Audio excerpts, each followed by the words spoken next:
It's me, Vicky Marie. Good morning, good afternoon, or good evening, wherever you are in this crazy world we're living in.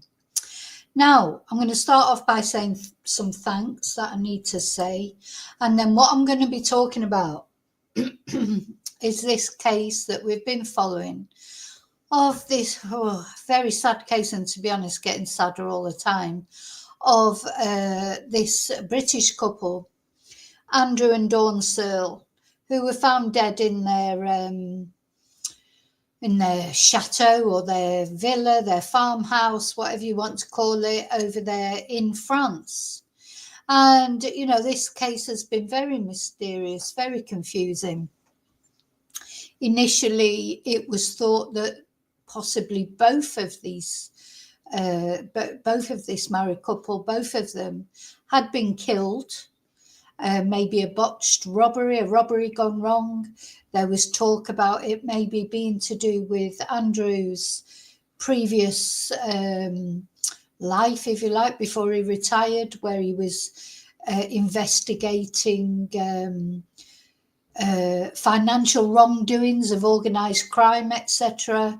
Was it something to do with that? Had he been targeted? Anyway, now it seems like it's not that at all, and there are different theories emerging now.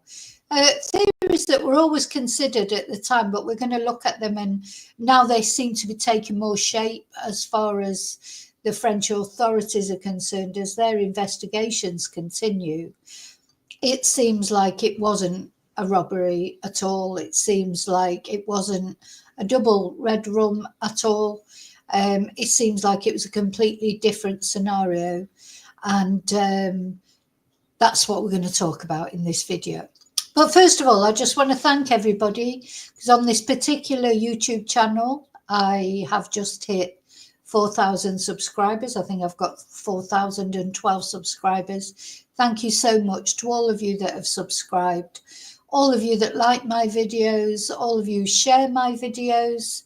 Special thank you, as always, to my members. Every Thursday we have an exclusive members-only live stream. Also, you get to use the emojis, the special members emojis, and most important of all, you get to support my channel if you enjoy watching my channel. If you don't, what are you doing here? No, sorry, that's been just a joke. Anyway, also, I have I think it's 2,730 subscribers on my Spanish and English with Vicky channel, where I also stream live to and talk about crime as well, because the crime seems to have proved more popular than the Spanish videos. But I do teach Spanish. For those of you who don't know, in my other life, I'm a Spanish teacher, an English teacher, and that is in my other life. So I've got that YouTube channel as well. I've also now got coming up to 600 followers on TikTok. TikTok's a very new thing for me. I've only really started doing it properly recently. But thank you for that. So any of you who follow me on any of my social media platforms, be it YouTube, TikTok, X, I have got Instagram too, but I hardly ever use that, Facebook, etc. Thank you so much. But special thank you to the people that have brought this channel, the Vicky Marie Chats Crime channel, to over 4,000 subscribers. Thank you. Okay, so let's turn the banner off now. I'm going to say hello to anyone who's in the chat already. Oh, thank you, David. Hi, David. And hi to those of you. I can see there's other people watching at home, lurkers. As I always got, you know, I enjoy being a lurker too on other channels. Some people don't like to join in the live chat. I want to say hello to everyone who's watching on replay crew. So here we are, it's Monday morning. It's been a bit of a sad Monday morning so far in the crime world, because we saw that Jenny, the lady we've been following, the girl who went missing the runner who went missing, Jenny Hall, unfortunately yesterday, she was found without life. And, well, we don't know exactly what happened, but the police have said they're not looking for anyone suspicious. So it seems like Jenny might have took a decision into her own hands that she'd just had enough of this world. And I just hope that Jenny is okay wherever she is and at peace. So that was the first thing. Then when I was looking at the news, as I always do every morning, I saw this news about this couple. We've been following this case. So that's what happened. One of their neighbours called round at their house because they were worried that they hadn't seen them out with the dogs like they normally do. They normally all go for a walk together, or certainly Andrew maybe with this neighbour. The neighbour called round, found Dawn, the lady, in the garden, sort of semi-dressed. It's not been made really clear whether she was in her pajamas or whether she wasn't. It doesn't really matter, but she was lay in the garden with jewelry all around her and cash. And then inside the house, it looked like the house had been turned upside down. So there were thoughts, that it might be a burglary. But then Andrew was found, and Andrew had deleted himself by HANGING on a radiator in the house, and he had no signs of injuries, defensive injuries, etc.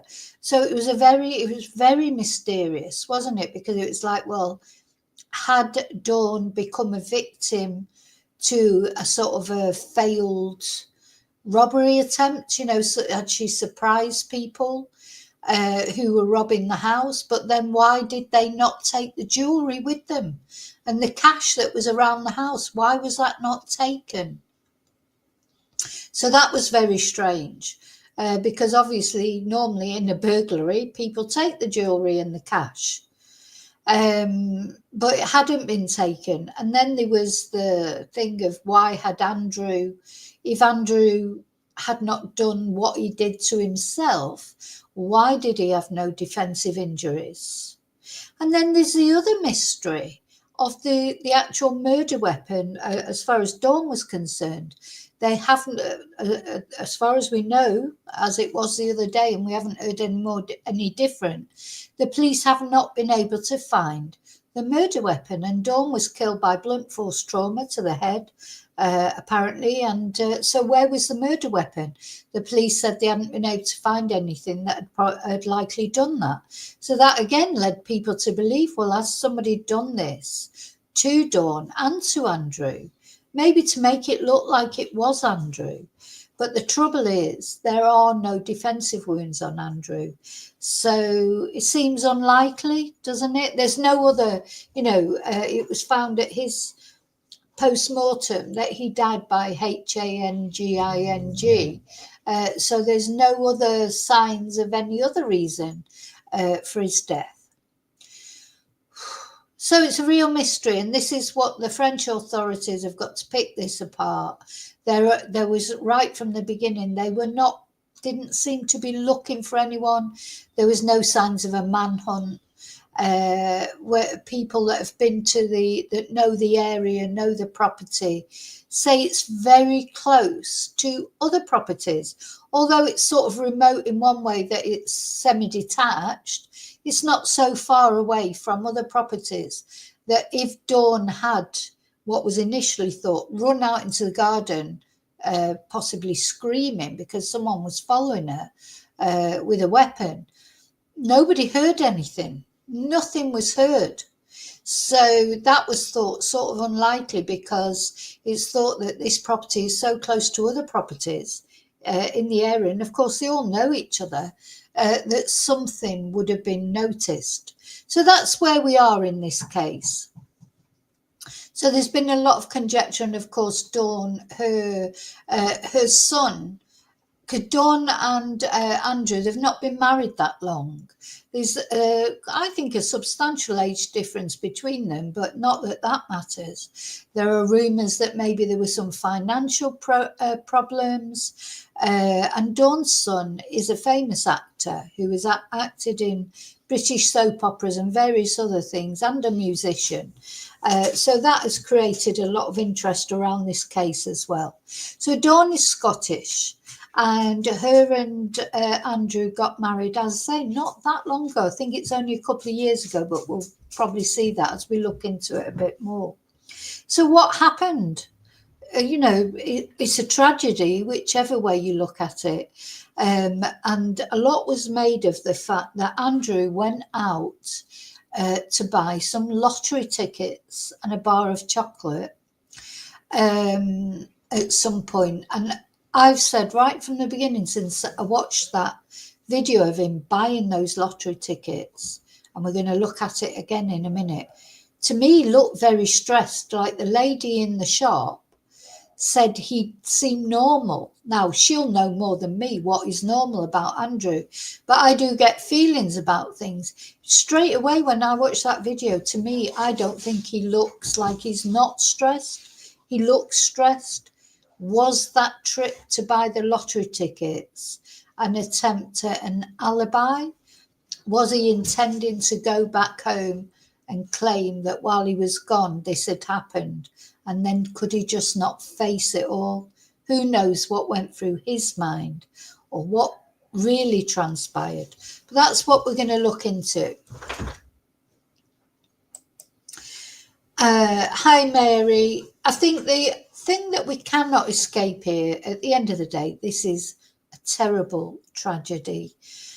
If it's true that Andrew, for whatever reason, maybe a domestic argument, or maybe Andrew was descending into some sort of mental health decline, you know, that nobody knew about. He said that he had financial troubles, etc. And maybe they had an argument, maybe you know, Dawn was threatening to leave him. I mean, we just don't know. Or maybe he just had enough. Sometimes people don't need a reason, not reason in the sense that we think of it. You know, we're sat here, we don't know these people, we're emotionally detached, and we try and look at it. We try and look at these cases from, from our point of view. But sometimes things happen, don't they, in your life, and you look back, maybe, if you're lucky enough to be able to look back, I think, oh, I don't know why I did that. Why did I do that? But, you know, we're not emotionally involved. Although we're invested in this case, that we care what happened to them, we're not emotionally involved in that. We're not family. And God knows how the family are trying to make sense of this. Anyway, so I think we'll start off just looking at some of the articles. So this is the French authorities now that are coming out with this, I say new theory. It's not a new theory, but it seems to be taking shape now. Whereas I think in the beginning, the French police were reluctant to say what they thought had happened. I think now they are coming to the conclusion, or at least this is what the British press are saying. Now, I have to say, I had a look at the French press to see if we get a different aspect on it. They're saying a lot that the British press are saying this. So I don't know, but what the British press is saying is coming from the French authorities. But I did notice when I was trying to Google what the French press was saying about it, they're giving the same story, but they're saying this is what the British press are saying. Do you see what I mean? They're sort of trying to avoid saying it themselves. Anyway, British mother of Hollyoaks star who was found dead at her idyllic French home was murdered by her husband in a fake robbery, police fear. A woman found dead alongside her husband Hang on a sec, just let me check this is coming through okay. Yeah, you can see it okay. Put it on full screen. A woman found dead alongside her husband at their idyllic French home is likely to have been dumped in the garden as part of a staged burglary, detectives have said. Andrew Searle, 65, and his wife Dawn, 56, who only married 2 years ago, so there's nearly a 10-year age difference between them, were found dead earlier this month by a horrified neighbour who was worried he had not seen them out with their dogs. They had started a new life at a villa in picturesque Los Pesquiers, north of Toulouse, after moving from Musselburgh in East Lothian 10 years ago. Now, I'm not quite sure how they met, but, you know, maybe online. A lot of people meet online these days, don't they? But let's have a look at this.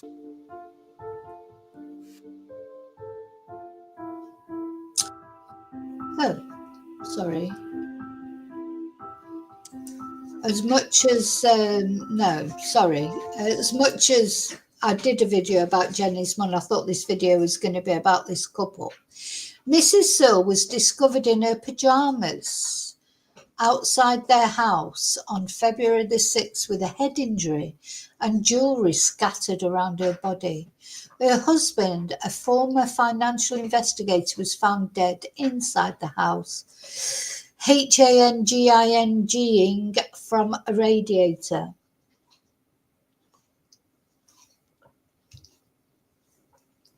So it was initially believed that Mrs. Searle had tried to run away from an attacker before she was caught and battered to death.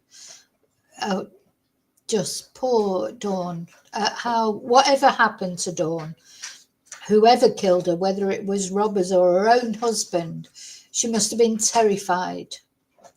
There was evidence of a frantic search inside the property with drawers and cupboards left open and furniture upended. You know, so that maybe that was just too much, you know, because it sounded like an episode of Columbo or something. That's what these, the perpetrators always do, try and make it look as if there's been a robbery.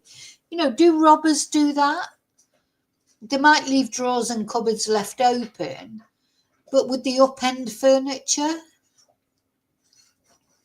Anyway, inquiry sources said that Mrs. Searle would certainly have been heard by near neighbours if she had been murdered in the garden.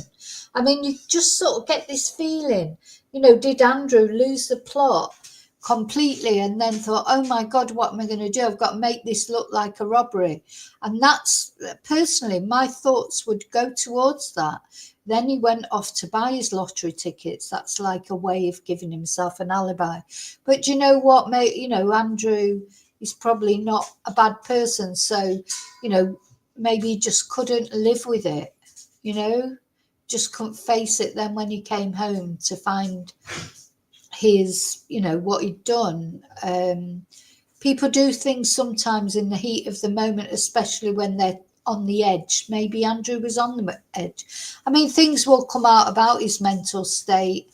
I wonder if he's been married before. There'll be, you know, the police will be interviewing, I would imagine, any ex-partners or ex-wives he might have.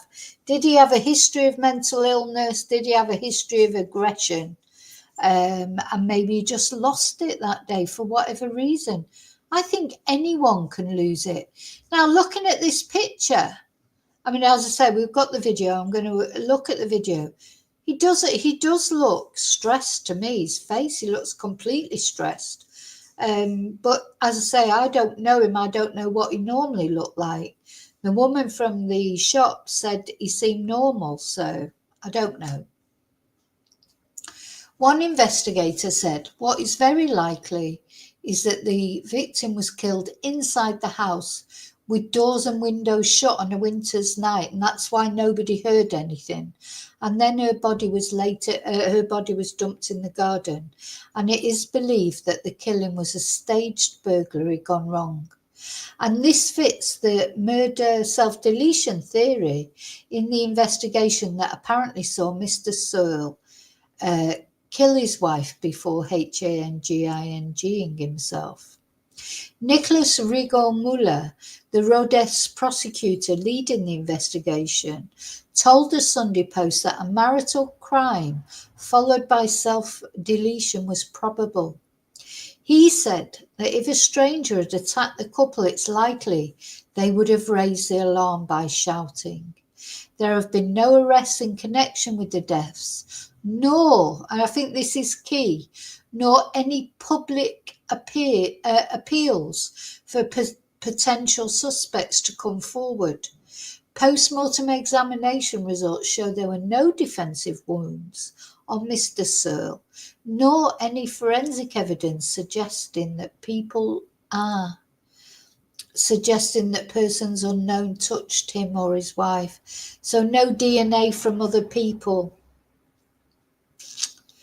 Further examinations in the house and its garden have also failed to uncover evidence of a third party. Les Pesquiers and the wider Villefranche de Rouergue area are well covered by CCTV in the form of police, traffic and private cameras. But Mr. Rigaud-Muller has not completely ruled out the intervention of a third party in the deaths, and the investigation remains open. The Searle home is a cordoned-off crime scene with its swimming pool covered. And Jean-Sébastien Orthibal, the mayor of Los Pesquiers, said the couple were extremely happy together. Now, it may be that they were, but we know, don't we? We know. You cover crime, you watch any crime reality shows, etc. You can see these pictures of people. So sometimes I think that the happier people look on their social media, etc., the less happy they are. Couples that look as if they argue, that look as if they argue, they're the ones that maybe they're sort of happier together. Hi, Maria. Excuse me. It's very sad. But, I think it's typical. How many times do we see people looking so happy on their social media pictures and actually they're not? Mr. Orthibal officiated at their wedding in the hamlet in 2023 when Mrs. Searle was walked down the aisle by actor and country singer Callum Kerr, her son from a previous marriage. And Mr. Kerr starred as PC George Kiss in the Channel 4 soap Hollyoaks and has appeared in the romantic drama Virgin River on Netflix. So, I think also it's a bit of a red flag, isn't it, if they've not made any arrests, but not only that, they've not made any public appeals for suspects. I think the police are pretty convinced probably of what's happened. Now, the one thing that was a bit strange, wasn't it? Do you remember the murder weapon has not been found or had not been found? And of course, that makes you think, well, where's the murder weapon then? If it was if Mr. Searle, if Andrew had sort of done it, wouldn't the murder weapon still be there? But, this new sort of, I'm thinking that probably when Andrew went off to buy his lottery tickets and try and provide himself with an alibi, I expect he took the murder weapon with him and hid it somewhere. It may turn up at some point. Expect the police are looking for it. But I just feel that maybe when he got home, and you don't know what else happened after that, what phone calls he received, or I don't know, whatever happened. If it's true that he did it, went off to try and give himself an alibi by buying his lottery tickets, and then maybe he went back and when he sort of saw what he'd done, maybe just couldn't do it anymore, and maybe that's why he did. I don't know. I mean, that is conjecture, I'm just saying, but it would explain if he had gone off to try and give himself an alibi. It would explain, wouldn't it, why the murder weapon wasn't there, because he'd have taken it off and maybe it could be anywhere, couldn't it? So Mr. Searle was originally from West Sussex, while his wife grew up in Eyemouth in Berwickshire. I don't know how to pronounce that. Berwickshire. Berwickshire. It's understood that Mr. Searle spent at least 20 years working with the police and serious fraud office, targeting organised crime groups involved in financial crimes such as money laundering. Now, this was a key thing, wasn't it, that led people to believe that maybe something from Mr. Searle's past, from his professional past, had led to him being targeted like this. So CCTV footage appeared to show his last known movements entering a tobacconist in Villefranche-de-Rouergue. Less than 24 hours before he was dead, he seemed happy and relaxed. I don't get that at all. I don't think he did look happy and relaxed, but we'll have a look in a minute, as he bought a chocolate bar and lotto tickets. So let's have a look at this video. Do you think he looked? You tell me what you think. Please leave a comment. Tell me what you think. Does he look relaxed or not? Let's see.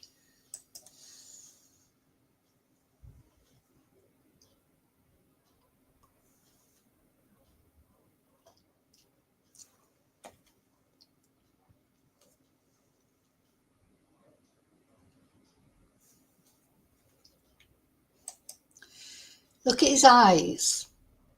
You know, I don't know. There's just something. But as I say, I don't know him. I don't know how he normally looks. But I wouldn't say on this video, looking at his eyes, and I thought it right from the beginning, I didn't think he looked relaxed. But then I don't know how he normally looks, so...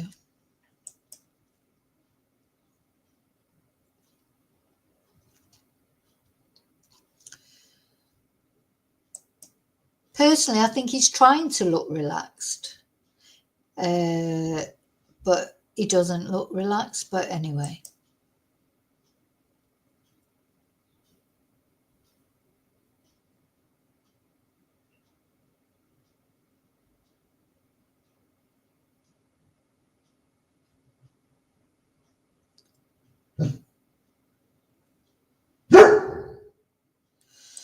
Right, we'll watch that again.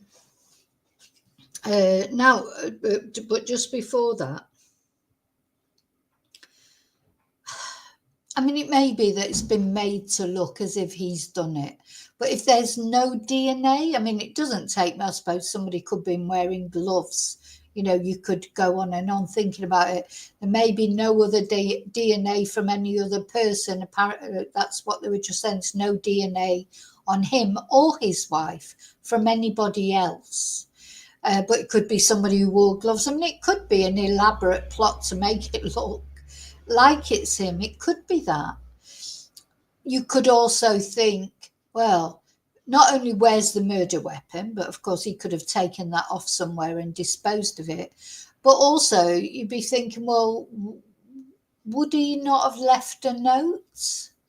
You know, if he did decide that, if he went, he's trying to provide his alibi, he went off, bought his lottery tickets, went back home, and then just couldn't live with what he'd done.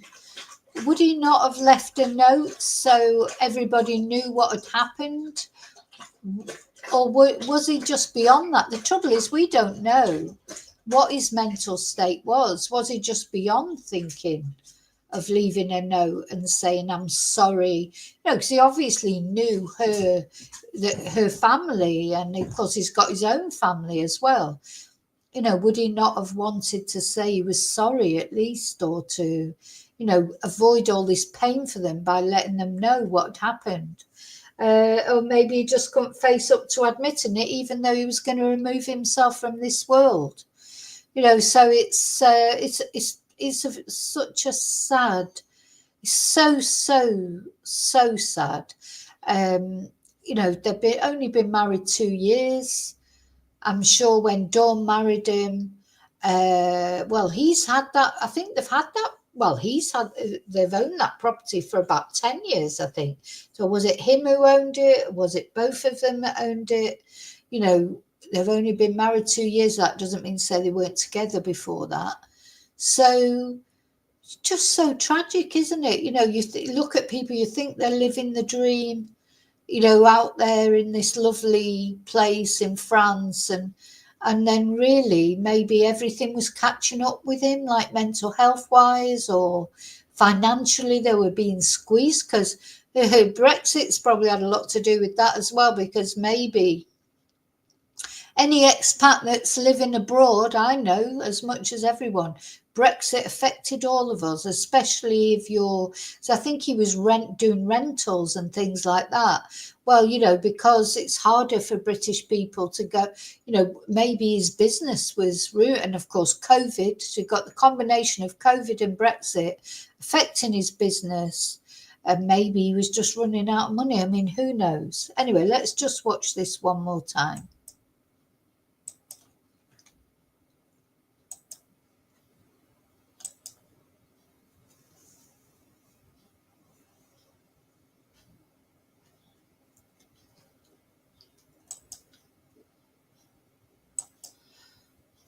Yeah, there's something about his eyes, isn't there, Maria? You know, there's something about his eyes. He looks haunted to me, but he may have always looked haunted.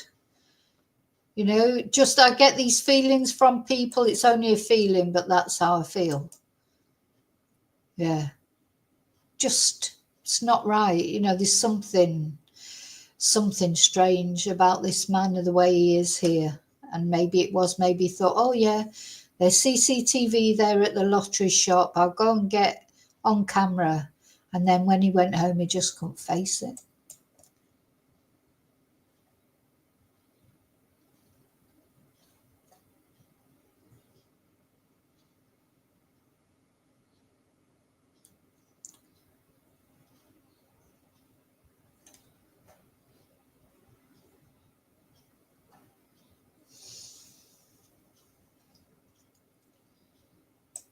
Also, I mean, I don't know if I'm imagining it, but is he drunk? Because look at this. He seemed very sort of unsure. Hang on, let's go back a bit more. Bit unsteady as he was trying to pay and present his card. But again, I don't know if that's true. That's just a feeling that I get.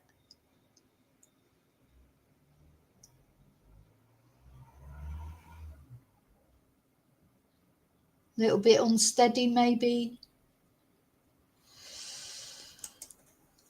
Maybe, you know, I suppose if you'd done something like that, the only way you could cope with it was getting off your head or whatever. I don't know. One more time. And this is sort of funny, you know, because as he's waiting behind there, this guy just barges into him as he goes out, doesn't he?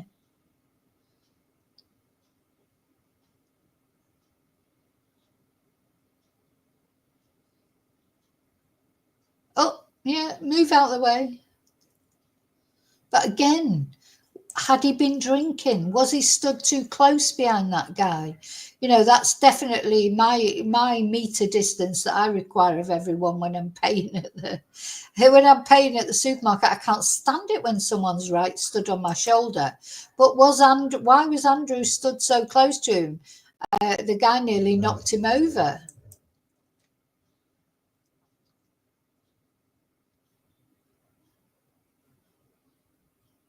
Maybe he was trying to get on the CCTV. Oh, yeah.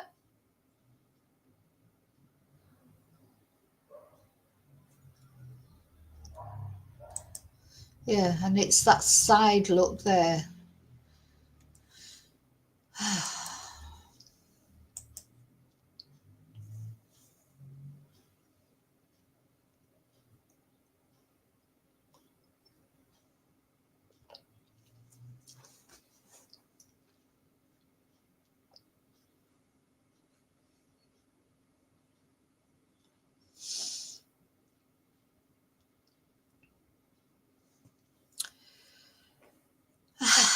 So let's just go back to another article. This article is in the Mirror. And again, all the British press basically is saying now that it was probably a murder self-deletion, and that Andrew tried to make it look like a burglary, maybe realised, you know, as you say, David, maybe realised he couldn't, and that he was going to get caught. So maybe just thought, all right, you know, that's the end of it. I'm not going to prison. I just want to look. So these are the pictures sort of the area. The gendarmerie are there. Yeah.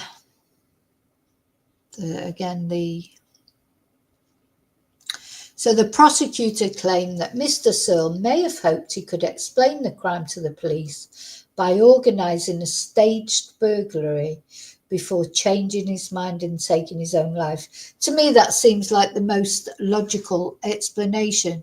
And the thing is, as he went off to buy his lottery tickets, he will have seen all the CCTV cameras, etc. Apparently, there's loads of CCTV around there.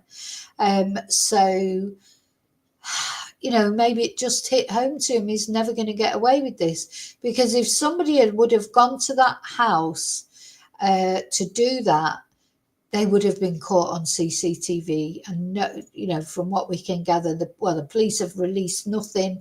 They're not looking for any suspects. So, unfortunately, it would... Oh, let me see that. Sorry. Unfortunately,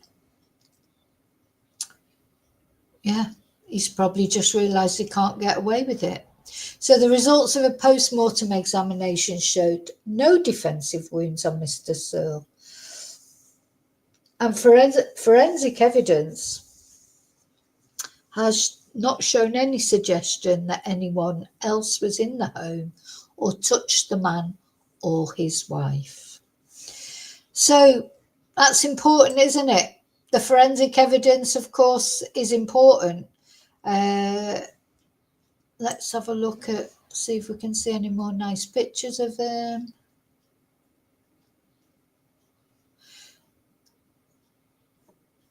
Shortly before 6 p.m. on Wednesday the 5th, that was when he went to the lottery shop. So that already happened. Yeah.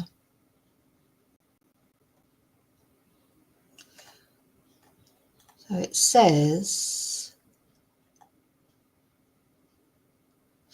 so he was caught on store CCTV buying his customary pair of €3 lottery tickets and his favourite chocolate bars. Mr. Searle gathers up his purchases and, wrapped up in a thick fleecy jacket and warm hat against the bitter Gallic weather, he pops back outside to where his Scots wife Dawn is. Was she in the car then? Is that what they're saying? Was she in the car? Do they know she was in the car, or did he just say she was in the car? That'd be something that I'd like to know for sure. Was Dawn in the car when he popped in to get those lottery tickets? Or did he say she was in the car? Or did Madame Palazzi actually see her in the car? That's interesting, because if she was in the car, then obviously she was still alive at that point, and whatever happened after he got home. So apparently it had been their dream to move abroad, buy an old doer-upper and drift gently into retirement. They would walk their 2 hunting dogs. The 2 dogs are safe, by the way, join in with local events, even host an annual barbecue for the 100-strong community to mark the end of those long, lazy summers. The French have a phrase for it, la vie en rose, that blissful state where everything seems a source of joy. Yeah. Well, if she was in the car, then, you know, that makes a difference, doesn't it? So this is the timeline. Wednesday, February the 5th, time unknown. Neighbours see Andrew Searle looking very agitated and claim he was arguing. Oh, let me just share this tab. So this is the timeline.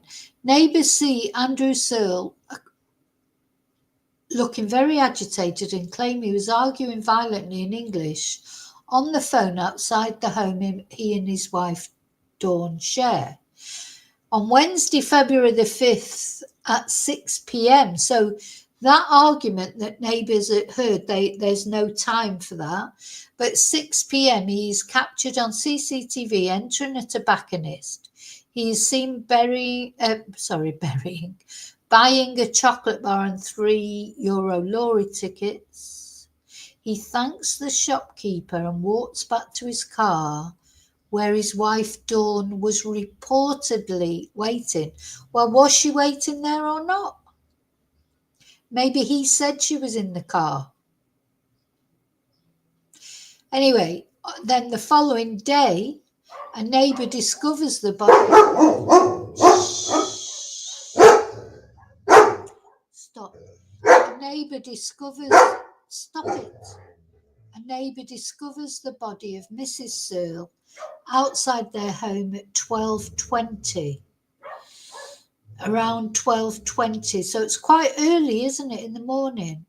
Police say she was found partially clothed, had a serious head injury, and there was jewellery strewn around her. The neighbour calls emergency services, and when police arrive, they search the house and find Mr. Searle dead inside the home. So, yeah, I think it's key, obviously. Was she waiting in the car or not? You know, was that had whatever had happened already happened, and then that was his alibi? Or was she in the car? Why are they saying she was in the car? Who says she was in the car? So, yeah, more to come out on this, obviously. Hopefully more details will come out that will actually establish for their families what happened. Okay, so that's more or less all we know at the moment. It is very, very sad and getting sadder. Do you know what? You never know what's happening behind closed doors, do you? And I really do think sometimes the people who seem so keen to make out how happy they are, I see it on Facebook, Twitter, etc., day in, day out. You know, photos, everyone's smiling. Oh, we're going here, we're doing this. What fantastic life we're having. And, you know for certain that behind the scenes, their life is not, I'm not talking about them in particular, I'm talking about people in general. Social media is not an accurate measure of how happy people are, is it? It's just, at the end of the day, nobody's blissfully happy. Nobody is, are they? Everybody has their problems. There's nobody, none of us, not one of us, who haven't got some sort of problem. And that reminds me, actually, while I light my candle today, the candle for this video is for all of us, because we all need it. We can have, there's loads of problems we might have. Financial problems, mental health problems, physical health problems. Oh, I want to like that for one of our chatters is having a bit of an operation today, and that's for them as well. People who've maybe got suffering from bereavement, lost a pet, lost a loved one, just battling to get up every morning and carry on with life. They've got problems in a relationship, either with a partner or with their children or siblings. Life is difficult, isn't it? And it really is. There's so many different problems that you might have, and that's apart from just general depression. When people are depressed, they normally don't even know why they're depressed. They may seem as if they've got everything, but You know, they don't feel like that. And then you've got people who they'll be sort of just worrying where their next bill's going to be paid, or how they're going to get to the supermarket, or how they're going to pay for their animals' vet bills, or, you know, financial problems, which are just as important. They can make you depressed. You know, it's just, life is difficult, but you know what? At least if we get up in the morning, we've got, you know, to me, I'll take pleasure in just getting up in the morning and making my coffee. You know, it's like just the fact that you've got a roof over your head. You get up in the morning, the dogs always make me feel better because they always at least make me feel like I'm loved. You make your coffee, you sit down, plan your day or whatever. You're lucky if you've got a roof over your head to do that. So you have to appreciate the small things, don't you? But anyway, okay, I'm going. I've got some classes later. I'll see you really soon in the next video. And until then, oh, and don't forget, this candle is for all of you. Honestly, I do pray for all my subscribers every day. Not only my subscribers, but, you know, just a general prayer for humankind in general. You know, we need it at the moment because it's a very strange sort of time that we're living through, isn't it? But at least we're living through it. So I'll see you really soon in the next video. And until then, may your God go with you. Bye.